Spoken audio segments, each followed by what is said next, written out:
Olhe para cá, deixa eu lhe contar uma coisa. Olha o valor que tem uma palavra. E você vai levar isso para casa hoje. Eu conheço uma família no interior do estado do Paraná. E essa família tem uma história interessante. Já se passou muito tempo, mas todas as vezes que eu me lembro dessa história, me causa um impacto da força que há na palavra, na força que há na vida de um homem que honra e usa a palavra. Um trigo sadio, um vinho novo, fresco, e uma unção legítima e autêntica. E esta família desfrutava de uma vida equilibrada, tranquila. Olhe para cá e preste atenção, não se mova. Amanhã é feriado. Eu sei que quem está aqui é porque ama a palavra. Se é verdade, levanta a mão da glória a Deus. Não posso fazer mais do que isso, eu posso pregar a palavra. Olhe para cá. Esta família passou por uma situação muito difícil. E o pai dessa família era gerente de uma grande loja aqui no sul do Brasil. Muito conhecida, lojas HM, Hermes Macedo. E essa família, conhecida, o senhor conhece, né, pastor Reuel? Aqui no sul. E esse homem trabalhava no Bradesco, saiu do Bradesco para trabalhar como gerente em uma das lojas HM. E a loja foi aberta na cidade de Toledo, no estado do Paraná. Quando a loja é aberta, ele vai trabalhar como chefe de loja, esperando a gerência. No ano de 1984, esse homem, ele sai de manhã da sua casa, passa pela loja e termina de acertar uns pormenores de uma moto que ele comprou de ano 84, zeradinho. Abriu a loja, deu início às atividades. Ele saiu de lá e foi até o Detran regularizar a moto. No meio do caminho tem uma avenida muito movimentada. Esse homem é atropelado por um caminhão. O caminhão lança ele no chão e ele dá de encontro ao meio-fio, a cabeça lesionada, traumatismo craniano, sangrando pelo nariz, pela boca, pelo ouvido, dado como morto praticamente, gelado dos pés à cabeça. Em desespero, essa senhora me conta que, não sei se por sorte ou por ironia, mas passa a ambulância do corpo de bombeiro. Toma esse homem e leva para o hospital. No hospital da cidade de Toledo não tinha recurso. Pega esse homem numa ambulância UTI, diante da tecnologia que dispunham, e leva esse homem para Cascavel. Chegando em Cascavel por volta das 9h30 da manhã, ele entra na UTI, entra na cirurgia e sai às 6 e pouco da tarde direto para a UTI, com a cabeça aberta do lado esquerdo, com 32 pontos de um lado ao outro. Naquele tempo, conta essa senhora, que não havia tomografia computadorizada, e logo tinha que abrir toda a cabeça e tirar osso por osso, coágulo por coágulo. Essa senhora conta que esse homem projetava uma casa nova, ser gerente do Bradesco, e acreditava que a abertura das lojas HM para ele seria uma projeção ainda maior, e ele entende, sai do que era original e lhe sustentava, e vai pelo mapa. Mas ele não sabia que o mapa não é o território. O mapa é o mapa, território é outra coisa diferente. Na prática é diferente. Esse homem sai e vai para a UTI. Essa senhora diz que ele passa 60 dias na UTI. Enquanto ele está na UTI, ele vai atrofiando tudinho. As pernas vão dobrando e enrolam atrás do corpo. Os braços se enrolam atrás da cabeça. E aquele homem que tinha em torno de 1,71 m, 72 de altura, ele fica com 1,40 m de tamanho, pesando 36, 38 quilos. Osso, pele, jogado ali num colchão de água, feridas enormes nas costas. Depois que terminam 60 dias de coma, ele volta, fica 45 dias sem conhecer ninguém. Vai definhando, literalmente um rabisco em cima de uma cama. Passado 2 anos e pouco, quase 2 anos e meio, o médico chega e diz assim: senhora, eu acho que não vale a pena a senhora continuar lutando com isso. Esse homem não tem quadro evolutivo nenhum. Ele está com atrofiamento abdominal há muito tempo. É uma questão de dias para parar todos os órgãos. Não tem expectativa, senhora. Ele come por uma sonda no estômago da grossura de um dedo. Olha aí a situação do seu esposo. Traqueostomia aqui, não fala, não ouve. completamente condenado. Por que a senhora não faz o seguinte? Volta para sua casa e leva ele com a senhora, espera alguma coisa. E naquele desespero, esta senhora toma aquele homem e leva para casa. E quando chega em casa, dias de penumbra e de desgraça se acentuam manhã após manhã, manhã após manhã. Os amigos, a família, todo mundo tem responsabilidade, mas ninguém ligava, ninguém dava as caras. Muita coisa se perde quando você está com problemas. Muita coisa se perde quando você tem problemas. Amigos se perdem, parentes se perdem, pessoas vivas e mortas, mortas e vivas se vão quando você tem problemas. E esse homem angustiado, essa mulher angustiada e esse homem moribundo, uma família pequena, ele, a mulher e um filho de 5 para 6 anos.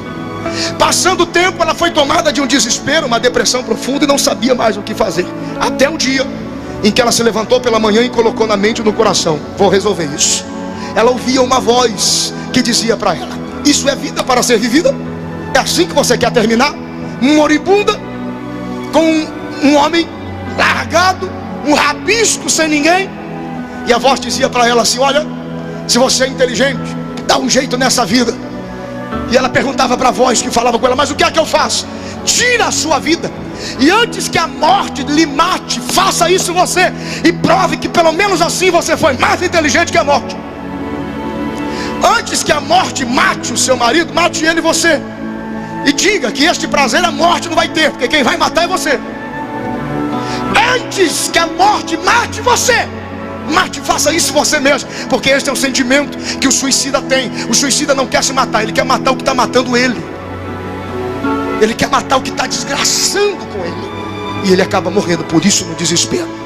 Ela sai sem rumo, entra no mercadinho, quadras depois da casa, e faz uma compra estranha. Compra um abacate, 2 bananas, um pacote de leite e uma caixinha de veneno para rato, baldrinho, aquele que tem um ratinho na capa. Leva para casa chorando, de manhã, de tarde, de noite, convulsivamente, um desespero. O filho pequeno sem entender nada, o marido amarrado na cama, todo torto, porque as convulsões que começaram com o acidente vinham de hora em hora, muitas vezes 4, 5, 6 vezes no dia, tomando Epelim 3 vezes ao dia, Gardenal toda noite. Uma desgraça, Reinaldinho, Reginaldo, deputado Reinaldinho do coração, uma desgraça. E aquela senhora me contando, que eu acho interessante essa história, por isso que eu estou chamando a sua atenção. Quando aquela senhora entra dentro de casa, o filho menor pergunta, o único filho que tinha pergunta: escuta, mãe, que é isso? Estou com fome. Há dias que não comi nada diferente. Ela diz: fique tranquilo, que a mamãe vai fazer para você uma vitaminazinha aqui, você vai comer, vai beber, vai ficar tudo bem.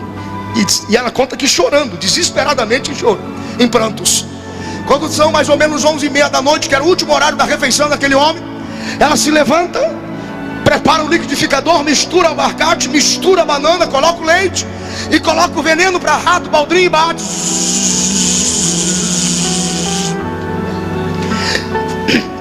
Faz aquela vitamina. Aquele homem era alimentado por uma sonda na grossura de um dedo, direto no estômago, uma válvula que abria, uma seringa de 20 ml era sugada, injetado a vitamina, injetado a sopa.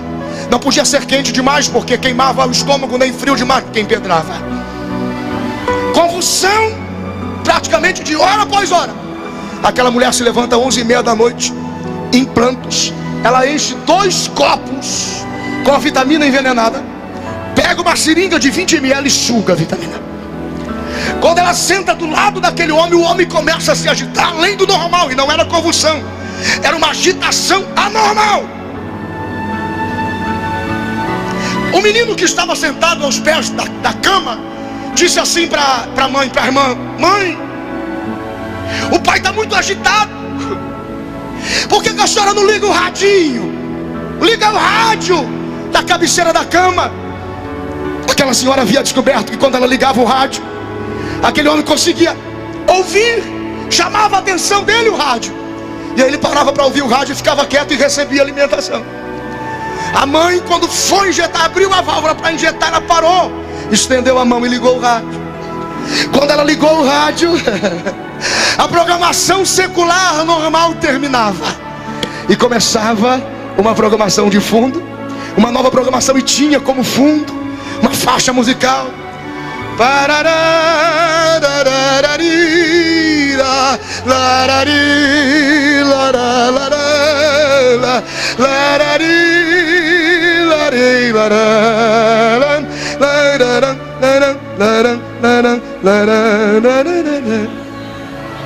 De repente no rádio, pastor Oséias Gomes, saía um pastor com palavra.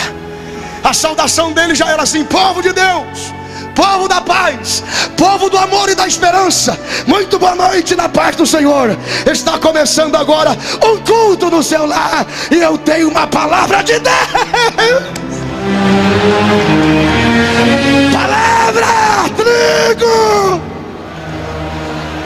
Aquele homem começa a falar com eloquência no rádio: irmãos, Deus está me revelando aqui no rádio que existe uma família agora junto ao pé do rádio. Coisas que o senhor faz o dia inteiro, pastor. Eu nunca pare de dizer isso, não importa se o senhor esteja sozinho.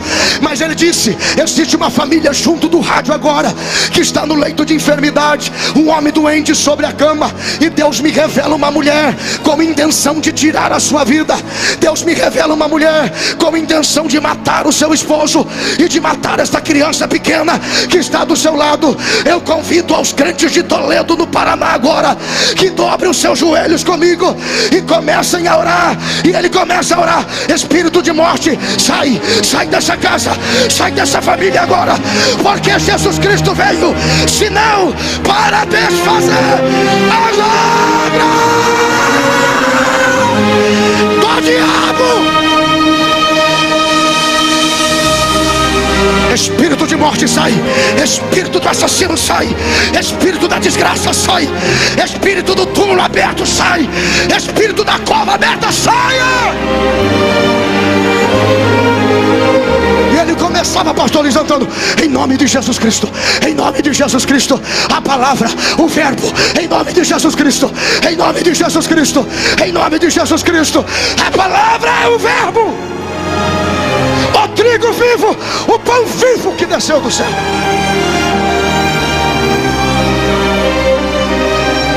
Essa irmã nos conta que algo sobrenatural acontece dentro da casa. Quando aquele homem vai orando, vai clamando. Era uma casa de madeira, com uma cor de muito mau gosto. Perdoe, porque eu também acho de mau gosto. Dá para imaginar uma casa pintada de verde escuro por dentro? Verde escuro, é muito escuro, irmão. Verde escuro, casa de madeira verde escuro, é muito escuro. Se acende a luz, não adianta, irmão. Não há watts que clareie aquele cômodo. Um quarto verde escuro, mas tudo tem um porquê. Quando aquele pastor vai orando e o poder da palavra vai fluindo pelo rádio, e o poder da palavra vai entrando dentro da casa, dentro do cômodo, dentro do quarto, a irmã diz que aquele menino pequenininho sentado, ele ficou olhando para a luz. E quando ele olhou a luz começou a se tornar cada vez mais intensa, mais clara, mais clara. E aí quando ele viu, as paredes não eram mais verdes, as paredes estavam todas brancas.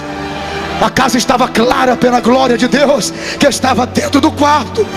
Quando aquele menino tenta falar para sua mãe que ele estava vendo o quarto claro, ele levanta os olhos e vê um homem de branco na porta do quarto. Irmão, criança de 5, 6 anos não mente. Criança é verdadeiro, pastor João. O senhor sabe disso, João Amaral. Pastor Moisés, criança é verdadeiro. Se criança dizer gosta, é porque gosta. Se criança dizer não gosta, ele não gosta. Se criança diz viu, ele viu. Se diz não viu, não viu. Ainda mais de 5 a 6 anos que começam os reflexos de defesa. E é natural. E ele levanta os olhos e vê. E a irmã diz que quando ele começa a ver aquele homem vestido de branco, ele tenta olhar para o rosto e não consegue.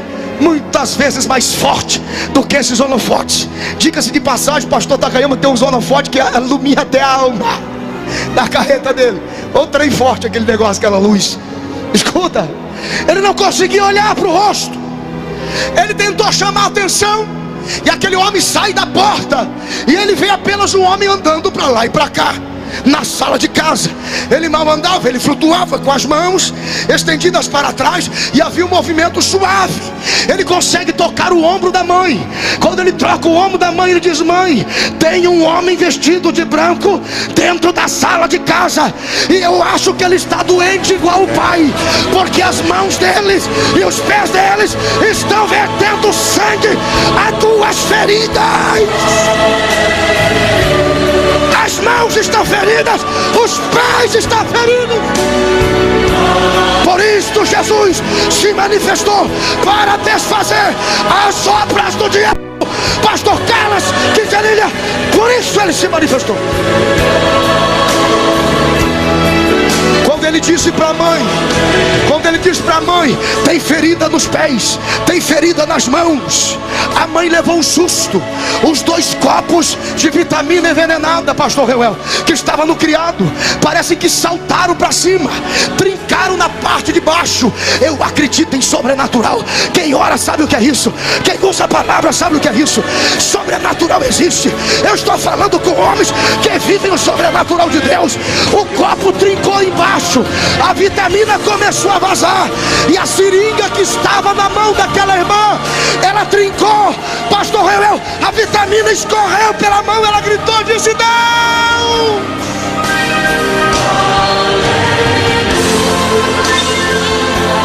Ela foi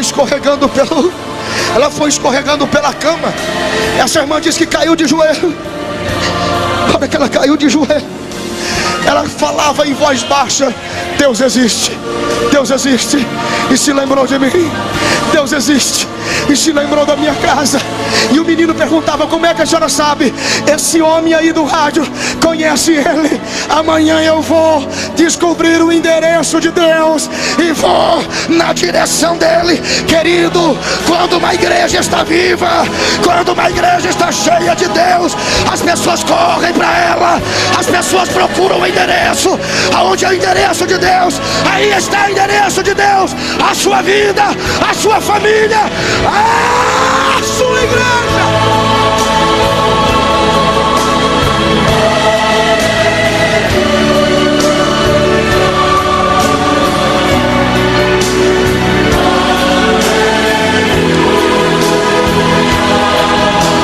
Escute o que eu vou dizer.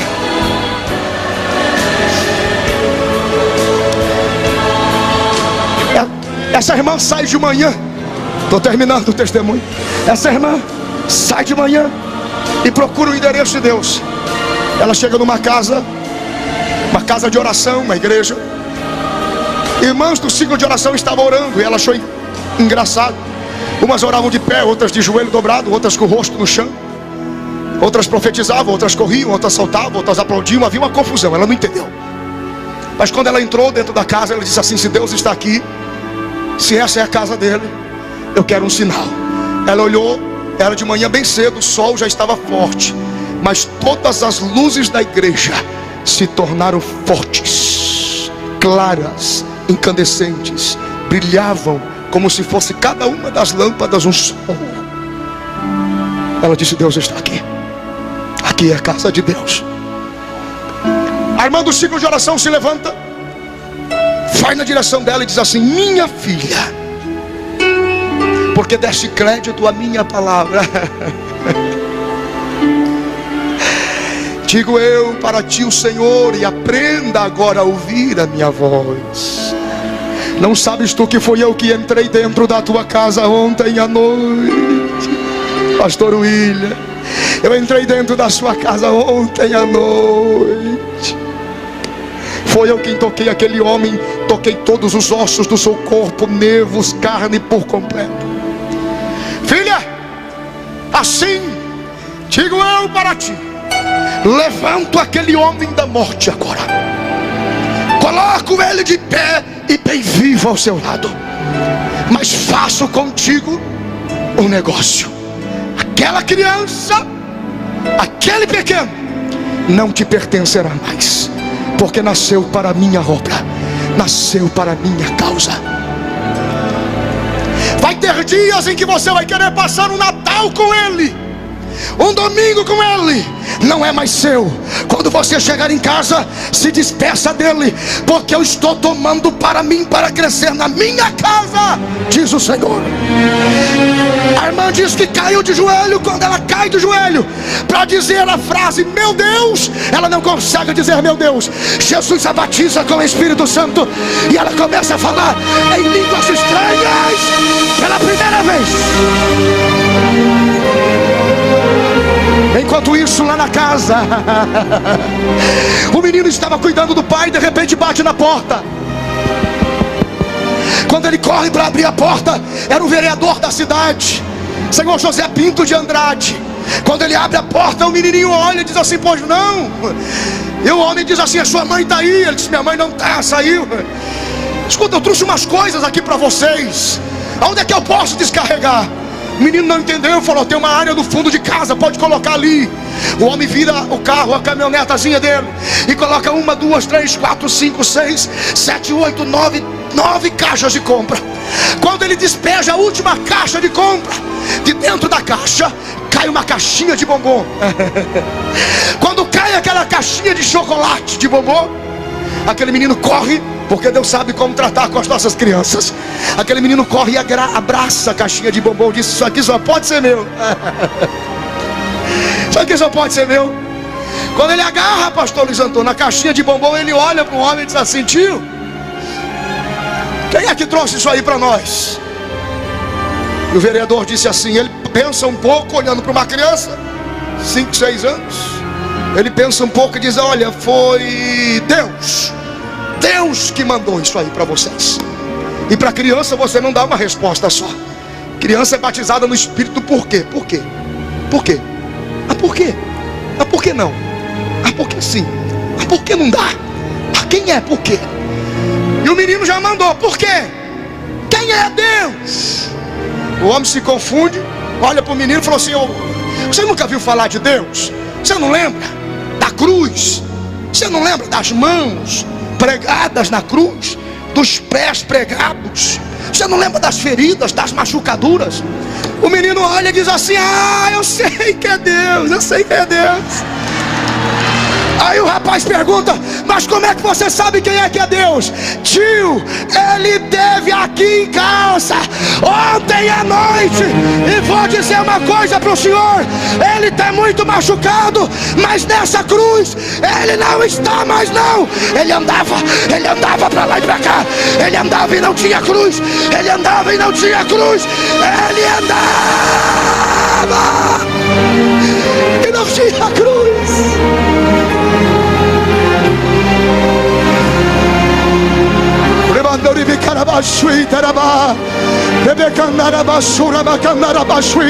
Por isso o Filho de Deus se manifestou para desfazer toda a obra do diabo. Levante as suas 2 mãos ao céu, se esta palavra do Filho de Deus ressuscitado é a verdadeira. Tem milagre para todos, a liberdade para todos, a cura para todos. Hoje chegou salvação.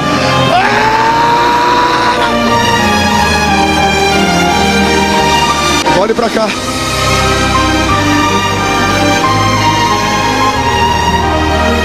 Diga para o irmão que está do seu lado: existe uma palavra de Deus na sua vida, e esta palavra é para o diabo.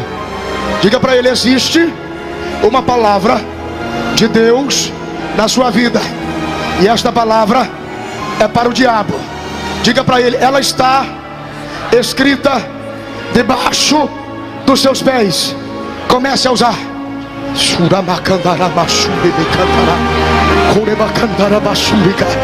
Porque a vitória é nossa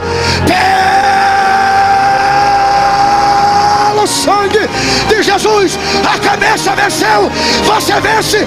A cabeça triunfou, você triunfa. A cabeça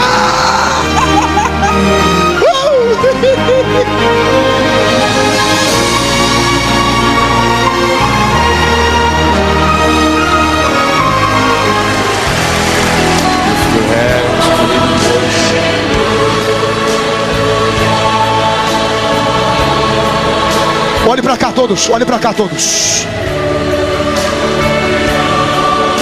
Olha aqui nos meus olhos.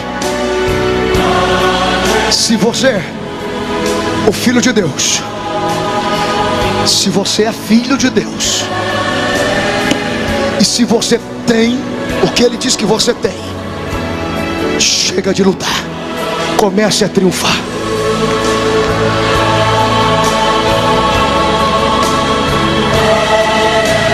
Escute, os companheiros podem estar à vontade para se assentar. Vamos mais uns minutinhos. Aquele homem não entendeu nada, ele foi embora. Daqui a pouco chegou aquela mulher.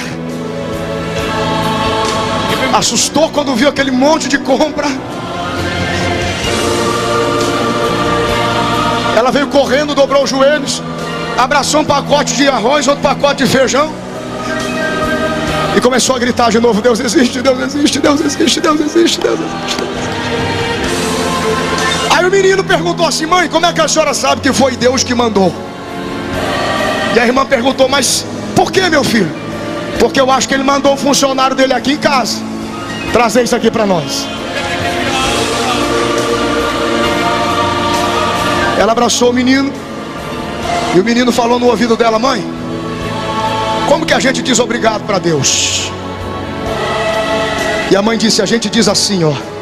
Levantou a mão do menino, e o menino disse junto com a sua mãe: nós confessamos a Jesus como o único e suficiente Salvador de nossas vidas, para seguir enquanto viver. Aquela família não tinha mais nada até o momento.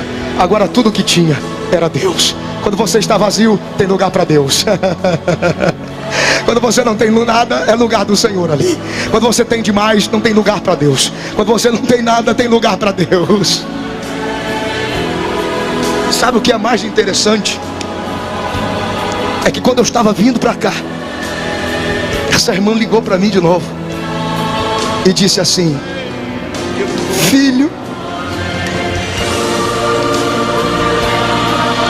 eu e o teu pai estamos orando por você aqui.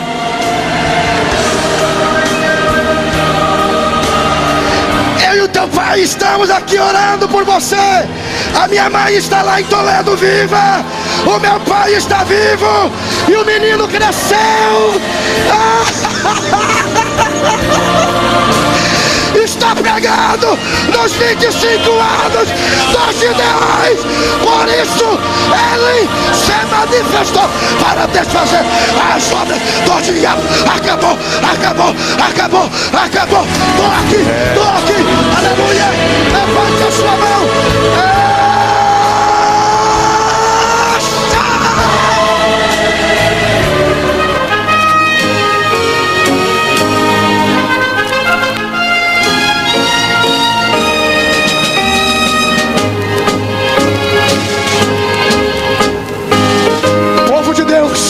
Povo da paz, povo do amor e da esperança, muito boa noite, paz seja convosco. Está no ar os Gideões missionários da última hora, 25 anos recolhendo gravetos da terra. Hoje nasce uma esperança pela internet, receba pelo rádio, receba Gideões, ginásio, púlpito.